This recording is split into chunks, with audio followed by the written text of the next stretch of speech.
ஸ்ரீசக்கர வரதாச்சாரியம் சுத்தசத்வ குருத்தமம் ஸ்ரீநிதிம் ராகவம் வந்தே அபார கருணாகரம். கவசம் கனெக்ட் நேயர்களுக்கு நமஸ்காரம். பெரியாழ்வார் திருமொழியின் 3ஆம் பத்து 7ஆம் திருமொழியை அனுபவிக்க நாம் மானசீகமாக ஏற்கனவே ஆயர்பாடியில் தான் காத்திருக்கிறோம். இன்றைய தினம் 2வது பாசுரம்.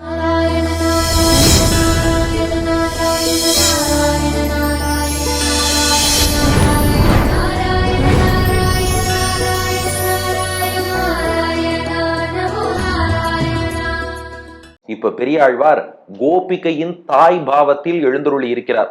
அதாவது இது ஒரு அற்புதமான பாவம். என்னன்னா, கண்ணனுடைய அழகை ரசிச்சு ரசிச்சு ரசிச்சு அதுல ஈடுபட்டு பெரியாழ்வார் ஒரு கோபிகை ஆயிட்டார். ஒரு கோபிகை சிறுமியாகவே ஆகிவிட்டார். நன்றாக அடிக்கோடிட்டுக் கொள்ளுங்கள். கோபிகை சிறுமியாவே ஆயிட்டார். இந்த சிறுமி கண்ணனை காதலிக்கிறா. அவ போய் கண்ணனோட ஆசையா விளையாடிட்டு உறவாடிட்டு வரா. யார் அந்த சிறுமி? பெரியாழ்வாரே தான். பெரியாழ்வார் கோபிகையாக ஒரு சிறுமி போய் உறவாடிட்டு வந்துட்டா. இப்ப உறவாடினதை சொல்லணும். ஆனா தன் வாயால சொல்ல முடியாது இல்லையா? கண்ணன் அவன் தன்னோடு எப்படி உறவாடினான் அதை தன் வாயால் எப்படி சொல்லுவாள்? சொல்ல மாட்டா. அதனால என்ன பண்றா, அந்த பெரியாழ்வார் கோபிகையே ஒரு தாய் பாவத்தை ஏறிட்டு கொண்டு அந்த அம்மா குழந்தைய கண்டிக்கிறாளாம். ஏய், என்னடி இப்படி எல்லாம் வந்திருக்க, புழுதிய பூசிட்டு வந்திருக்க, இப்படி எல்லாம் விளையாடிட்டு வந்திருக்க, யாரோட எல்லாமோ சேர்ந்து இருந்துட்டு வந்திருக்க, யாரோட வந்த அப்படின்னு தாய் கண்டிப்பதாக பாடுவதெல்லாம் எதற்குன்னா, இந்த விஷயத்தை நன்றாக நினைவில் கொள்ளுங்கள். அவருக்கு தாய் பாவத்துல பாடணும்னு இப்ப எண்ணம் இல்ல. அவரே கோபிகையாகி கண்ணனோடு உறவாடிட்டு வரார். ஆனா தன் வாயால எப்படி சொல்வேன்? அதனால அம்மா பொண்ணை கண்டிப்பதாக பாடி இப்படியெல்லாம் தான் கண்ணனோடு உறவாடியதாக அனுபவிக்கிறார். அப்படிப்பட்ட ஒசந்த பக்தி அனுபவம். அதுல இப்ப 2வது பாசுரத்தை அனுபவிக்க உள்ளோம். வாயில் பல்லும் எழுந்தில மயிரும் முடி கூடிற்றில சாய்விலாத குறுந்தலை சில பிள்ளைகளோடு இணங்கி தீயிணக்கு இணங்காடி வந்து இவள் தன்னன்ன செம்மை சொல்லி மாயன் மாமணி வண்ணன் மேல் இவள் மாலுருகின்றாளே. வாயில் பல்லும் எழுந்தில மயிரும் முடிகூடிற்றில சாய்விலாத குறுந்தலை சில பிள்ளைகளோடு இணங்கி தீயிணக்கு இணங்காடி வந்து இவள் தன்னன்ன செம்மை சொல்லி மாயன் மாமணி வண்ணன் மேல் இவள் மாலுருகின்றாளே. இப்ப பாட்டின் விளக்கம் பாருங்கள். அந்த அம்மா தன் மகளை பார்த்து சொல்றாளாம், என்னடா இது இத்துணூண்டு பொண்ணு ஏதேதோ வயதுக்கு மீறி யாரோடையோ உறவாடி விளையாடிட்டு வந்த மாதிரி தெரியறதே.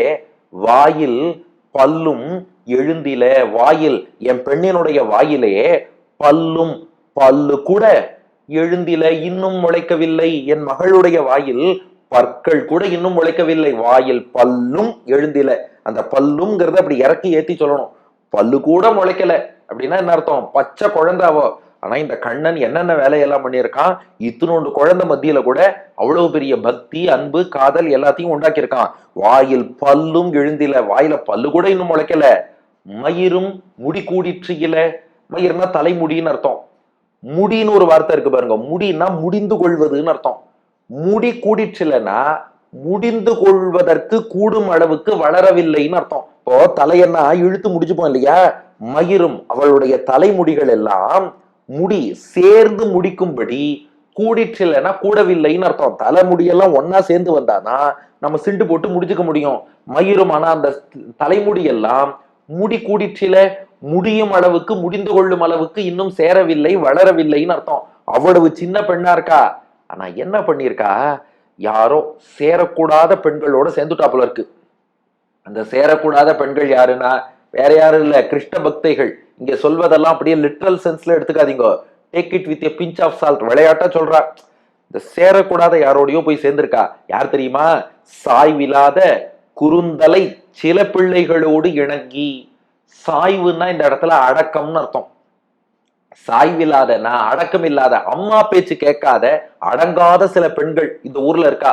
அவதான் சாய்வில்லாத, அடக்கமே இல்லாத குறுந்தலை. குருன்னா இந்த இடத்துல நிறைய குறும்பு பண்றதுன்னு அர்த்தம். தலைனா அதில் தலையாயன்னு அர்த்தம். குறுந்தலை, குறும்பு செய்வதிலே தலை சிறந்தவர்களாக இருக்கக்கூடிய, இந்த விஷமம் பண்றது, தீம்பு பண்றது, இந்த குறுந்தலை இதுலலாம் யார் ரொம்ப தலையாயவர்களோ எல்லாத்துலயும் அவாவா ஒரு தலை, ஒரு சீஃப் அப்படின்னு வச்சிருப்பா பாருங்க. அது போல சில பெண்கள் இருக்கா. சாய்வில்லாத, அம்மா சொல் பேச்சு கேட்டு அடங்கவும் மாட்டா. குறுந்தலை, இந்த விஷமம் பண்றது, அப்படி பண்றது, இப்படி பண்றது, இதுல எல்லாம் ரொம்ப சிறந்தவர்களாகவும் இருப்பா. அந்த சில பிள்ளைகளோடு, இந்த இடத்துல பிள்ளைனா பெண் பிள்ளைன்னு அர்த்தம், சில பிள்ளைகளோடு, சில சிறுமிகளோடு, சில தோழிகளோடு இணங்கி, இணங்குதல்னா சேருதல்னு அர்த்தம். இந்த சேராத சேர்க்க, சில குழந்தைகள்லாம் ரொம்ப விஷமம் பண்ணா சேர்க்க சரியில்லை பாருங்க, அதான் இணங்கி அவளோட போய் சேர்ந்து அவள்லாம் கண்ணனோடு கூத்தடிக்கும் போது என் பெண்ணும் போய் கூத்தடிச்சிருக்கா, நான் கண்டுபிடிச்சிட்டேன். இது எல்லாத்துக்கும் காரணம் யாரு? அந்த கண்ணன். அவன்கிட்ட இவன் ஏன் போனா? ஏன்னா இவளுக்கு மனசுல அப்படியே ஏதோ ஒரு எண்ணம் வந்திருக்கு. இவளுக்கு ஏன் அந்த எண்ணம் வந்தது? காரணம் இந்த சேராத சேர்க்கை இவாள்லாம் இப்படி இவளை கிளப்பி விட்டுருக்கா. அதனால இந்த தோழிகளோடு சேர்ந்து கண்ணனோடு உறவாடி என்ன பண்ணிருக்கா? தீ இணக்கு இணங்காடி வந்து, இணக்கு அப்படின்னா சேர்ந்து இருத்தல், தீ இணக்குன்னா பொல்லாத முறையில் சேர்ந்து இருக்கிறாள். இவள் கண்ணனோடு வயதுக்கு ஏற்றபடியாக இல்லாமல் ஏதோ பொல்லாத முறையில் விபரீதமாக தீ இணக்கு, தீய சேர்க்கை, பொல்லாத சேர்க்கை. மீண்டும் சொல்கிறேன், பாட்டை நாம ஏதோ பாக்குற கோணத்துல புரிஞ்சுக்க கூடாது. இது எல்லாமே ஒரு விபரீத லட்சணைன்னு சொல்லுவா. அப்படி பொண்ணை பார்த்து சர்க்காஸ்டிக்கா அம்மா சொல்றா. ஆனா இங்க பொண்ணை யாரு? பெரியாழ்வார் தான். அம்மாவும் யாரு? பெரியாழ்வார் தான். தான் கண்ணனோடு உறவாடியதை தாய் சொல்வதாக பெரியாழ்வார் பாடுகிறார். அப்படித்தான் நாம புரிஞ்சுக்கணும். அதனால தீ இணக்கு பொல்லாத சேர்க்கை, இணங்காடி, இணங்குதல்னா சேருதல் இல்லையா, இணங்காடினா உறவாடின்னு அர்த்தம். தீ இணக்கு பொல்லாத சேர்க்கையில் இணங்காடி, கிருஷ்ணனோடு உறவாடி வந்து, இப்ப நீ வந்திருக்க. இதுக்கு முந்தின பாட்டு பாருங்க, இந்த தாய் பெண்ணிடம் கேள்வி கேட்பதாக இருக்கும். ஏமா உடம்பெல்லாம் சேரா இருக்கு, ஏமா உன்னுடைய ஆடை கலைஞ்சிருக்கு, இதெல்லாம் கேள்வி கேட்பதாக ஐய பொழுதின்னு அமைஞ்சிருக்கும். ஆனா இங்க பாருங்க, கேள்வி கேட்கல, ஏன்னா இவ கண்டுபிடிச்சிட்டாலாம். அதனால வாயில பல்லு கூட முளைக்கல, உனக்கு இன்னும் முடி கூட முடிந்து கொள்ளும் அளவுக்கு கூடவில்லை. நீ யாரோ இவாளோடலாம் சேர்ந்து கிருஷ்ணனோட போய் அப்படி இப்படி ஏதோ உறவாடிட்டு வந்திருக்க, நான் கண்டுபிடிச்சிட்டேன், உண்மையை சொல்லு, நான் கேட்டது சரிதானேன்னு கேட்டாலும் இப்போ. ஆனா அதுக்கு அந்த பெண் என்ன சொல்றாளாம்? அப்படி இப்படி சொல்லி சமாளிக்கிறாளாம். தீயனுக்கு இடங்காடி வந்து இப்படி எல்லாம் தப்பு தப்பா உறவாடிட்டு வந்துட்டு இவள் தன் அன்ன செம்மை சொல்லி, எவ்வளவு அழகான வார்த்தை பாருங்க. இவள், இந்த பெண் இருக்காளே, அண்ணன்னா போலன்னு அர்த்தம். தன் அண்ணன்னா தன்னை போலவே ஏமாத்து வார்த்தைகளை பேசுறா. அது என்ன தன்னை போலன்னா? அவ என்னை ஏமாத்துறா, அவ பேசுற வார்த்தைகளும் அவளை போலவே ஏமாத்துறதான். அதான் தன் அண்ணன், தன்னை போலவே பேசுறான்னா நேர்மையா இருக்காருன்னு வச்சுக்கோங்களேன். அவர் பேசுற வார்த்தையும் அவரை போலவே நேர்மையா இருக்கும். ஒருத்தர் கருணை உள்ளவரா இருக்காருன்னா அவர் பேசுற வார்த்தையும் அவரை போலவே கருணையா இருக்கும். அது போல ஒருத்தன் ஏமாத்துறான்னா அவன் பேசுற வார்த்தையும் அவனை போலவே ஏமாத்துமா. அதனால தன் அண்ணன், தன்னை போன்ற வார்த்தைகளை சொல்றா. ஆனா அது பொய்யுன்னே தெரியாது. செம்மை சொல்லி, செம்மை அப்படின்னா நம்ம சொல்லுவோம் இல்லையா, செப்பம் என்று தமிழ்ல ஒரு வார்த்தை. அதுதான் செம்மை என்பதும் செப்பத்தை தான் குறிக்கும். செப்பம் உடையாய், திருப்பாவேலையும் பாக்குறோம். செப்பம்னா நேர்மைன்னு அர்த்தம்.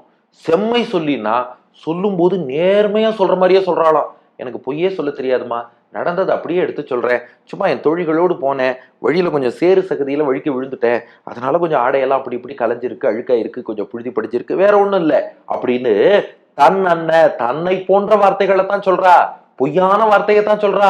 ஆனா செம்மை சொல்லி அப்படியே நேர்மையா சொல்ற மாதிரி, உண்மையே சொல்ற மாதிரி, பொய்யே சொல்லாதவ மாதிரி அப்படி சொல்றா. ஆனா நான் ஏமாறுவேனா? அந்த அம்மா சொல்றா, மாயன் மாமணி வண்ணன் மேல். இவளை மயக்கினவன் யாருன்னு எனக்கு நன்னா தெரியும். மாயன், மாயன் என்றால் வியக்கத்தக்க ஆச்சரியமான குணங்களையும் செய்கைகளையும் கொண்டவன் அர்த்தம். மாயம்னா வியப்புன்னு அர்த்தம். இந்த இடத்துல மாயம்ங்கிறது பொய், ஒரு வெளி தோற்றம், மித்யா, இந்திரஜாலம் அப்படியெல்லாம் அர்த்தம் இல்லை. மாயன் அப்படின்னா பா என்னடா மாயமா இருக்கு, எவ்வளவு பெரிய செயல்கள்லாம் செய்யறான், அப்படி எல்லோரையும் வியக்க செய்பவன் அர்த்தம். இந்த மாயன் என்பதற்கு தமிழ்ல ரொம்ப அழகா நம்மாழ்வார் ஒரு விளக்கம் கொடுத்தார். வியப்பாய வியப்பில்லா மெய்ஞான வேதியனைனர். பெருமாளுடைய ஆச்சரிய செயல்களை பார்த்தா வியப்புக்கே வியப்பு வரும்னார். இதைத்தான் காப்பி அடிச்சு யாரோ எழுதியிருக்கா, அதிசயமே அசந்து போகும் நீ எந்தன் அதிசயம். அது யாரு? பெருமாளுக்கு தான் அது பொருந்தும். அப்ப அதிசயத்துக்கே அதிசயம் உண்டாக்கும்படியான அதிசய செயல்கள் செய்பவனுக்கு மாயன்னு பேரு. அந்த மாயமெல்லாம் பண்ணியிருக்கான், அதை பார்த்து தான் இவ மயங்கியிருக்கா. அது மட்டும் இல்ல, மாமணிவண்ணன், மா மணி வண்ணன். மா என்றால் சிறந்த, மணினா நீலமணி, வண்ணன்னா அது போல் வண்ணம் படைத்தவன். இன்னொரு அர்த்தம் தமிழ்ல மா என்றாலே கருமை, நீலம்னு ஒரு அர்த்தம் உண்டு. மா நிறமா இருக்காருன்னு சொல்லுவோம் இல்லையா. மாமணினா ஒரு கருநீல வண்ணம் கொண்ட மணி. மாமணி வண்ணன், கருநீல மணி போல் வண்ணம் படைத்தவன். அந்த அழக காட்டியும் மயக்கியிருக்கான். மாயன் தன் குணங்களாலும் செயல்களாலும் இவளை மயக்கியிருக்கான். மாமணி வண்ணன் தன் நீல ரத்தனம் போன்ற திருமேனி அழகால மயக்கியிருக்கான். மேல் அவன் மீது இவள் மாலுருகின்றாளே. மால் உறுதல் அப்படின்னா மயக்கம் கொள்ளுதல், அப்படியே மோகத்தில் விழுதல்னு அர்த்தம். இவள் மாலுருகின்றாளே, அந்த மாலிடம், பெருமாளுக்கே மால்னு பேரு, இவ என்ன இருக்கானா மாலுருகின்றாளே, அவன் மேல ஒரு மயக்கத்துல இருக்கா. இதை எப்படி கண்டுபிடிச்சான்னா, மத்ததெல்லாம் கேட்டா ஏதோ உளறிண்டே இருக்காளாம் அந்த பொண்ணு. எங்கம்மா போனேன்னா, இல்ல தோழிகளோடு போனேன், அங்க போனேன், சேத்துல விழுந்தேன், ஏதோ சொல்றா. ஆனா பகவானை பத்தி கேள்வி கேட்டா மட்டும், அவன் எவ்வளவு பெரிய மாயன் தெரியுமா, என்னென்ன செயல்கள்லாம் செஞ்சா தெரியுமோ, அதெல்லாம் தெளிவா பேசுறாளாம். மாமணி வண்ணன் அவனுடைய வடிவழக வர்ணிச்சு காட்டுனா அதெல்லாம் தெளிவா பேசுறாளாம். இது என்னப்பா ஏதோ இந்த செலக்டிவ் அம்னீஷியாங்கிற மாதிரி மத்ததெல்லாம் குழப்பமா இருக்கு, பகவானை பத்தி பேசுனா அது மட்டும் தெளிவா பேசுறா. இந்த இடத்துல மணவாள மாமுனிகள் வியாக்கியானம் பாருங்க. இப்படி செம்மை சொன்ன இவள் மத்ததெல்லாம் கேள்வி கேட்டா ஏதோ புலம்புறா, உளர்றா, சரியா பேச மாட்டேங்கிறா, குழப்பறா. அதுக்கு சேராதபடி அவன் குணச்சேஷ்டிதங்களை சொல்லுவது வடிவழகை சொல்லுவதாய் கொண்டு பிச்சேரா நின்றாள். ஆனா பகவானை பத்தி பேசினா அவன் குணங்களை நன்னா எடுத்து சொல்றாளாம். பா, இந்த பொண்ணை விட்டா உபன்யாசமே நம்ம சங்கரா டிவில உபன்யாசம் பண்ணுவா போல இருக்கேன்னு தோன்றது. கவசம் கனெக்ட்ல பகவானை பத்தி பாட்டு பாடினா ரொம்ப நன்னா எடுபடுமோன்னு தோன்றது. அந்த அளவுக்கு அதெல்லாம் நன்னா தான் பேசுறா. அது மட்டும் இல்ல, பிச்சேரிய நிலை, பித்து பிடித்தார் போல பகவானை பத்தி பேசுறா. அப்ப இதுல இருந்து புரியலைய விஷயம், உலகியல் விஷயத்துல அவளுக்கு நாட்டம் இல்ல, அதெல்லாம் உளறின்னு இருக்கா. பகவானை பத்தி தெளிவா பேசுறா. அப்ப மயக்கினது யாரு, கண்ணன்னு புரிஞ்சுட்டேன்னு தன் நிலையை தன் தாய் சொல்வதாக பெரியாழ்வார் பாடுகிறார். வாயில் பல்லும் எழுந்தில, மயிரும் முடி கூடிற்றில, சாய்விலாத குறுந்தலை சில பிள்ளைகளோடு இணங்கி, தீயிணக்கு இணங்காடி வந்து இவள் தன்னன்ன செம்மை சொல்லி, மாயன் மாமணி வண்ணன் மேல் இவள் மாலுருகின்றாளே. வாயில் பல்லும் எழுந்தில, மயிரும் முடிகூடிற்றில, சாய்விலாத குறுந்தலை சில பிள்ளைகளோடு இணங்கி, தீயிணக்கு இணங்காடி வந்து இவள் தன்னன்ன செம்மை சொல்லி, மாயன் மாமணி வண்ணன் மேல் இவள் மாலுருகின்றாளே. வாயில இன்னும் பல்லு கூட முளைக்கல, முடியெல்லாம் ஒன்று சேர்ந்து முடிந்து கொள்ளும் அளவுக்கு இன்னும் வளரக்கூட இல்லை. ஆனா இந்த அடங்காத சில பெண் பிள்ளைகள், குறும்புத்தனத்தில் தலை சிறந்த பெண் பிள்ளைகள் இவாடோடெல்லாம் சேர்ந்து பொல்லாத சேர்த்தி ஒருத்தனோட உறவாடிட்டு வந்து இவள் தன்னை போலவே ஏமாத்து வார்த்தைகளை உண்மை போலவே சொல்லி கொண்டிருக்கிறாள். ஆனா நான் கண்டுபிடிச்சுட்டேன், மாயன் ஆச்சரிய செயல் செய்பவன், மாமணி வண்ணன் நீலமணி போல் வண்ணம் கொண்டவன், அவன் மேல இவள் மால் கொண்டிருக்கிறாள், இவள் மோகித்திருக்கிறாள், கண்ணபிரானை காதலிக்கிறாள், எனக்கு இது புரிஞ்சு போச்சு என்று தாய் சொல்வதுதான் பாசுரத்தின் திரண்ட பொருள். அடியன் வழங்கும் ஆங்கில வடிவம். Her teeth haven't germinated still. Her hair locks are not long enough to be tied together. She has mingled with certain girls who are not obedient to their mothers and who are well versed in doing all mischiefs. Along with them, she has went to Krishna, interacted with him and come back to me, and she is speaking all lies just like herself, as if she is speaking the truth. But I have found out that my daughter has got infatuated with Maya மணிவண்ணா என்பது இதற்கான ஆங்கில வடிவம். நீ இதற்கு அடுத்த பாசுரம் தொடர்ந்து கண்ணபிரான் மீதான பெரியாழ்வாரின் காதல் தொடரும். பெரியாழ்வார் திருவடிகளே சரணம்.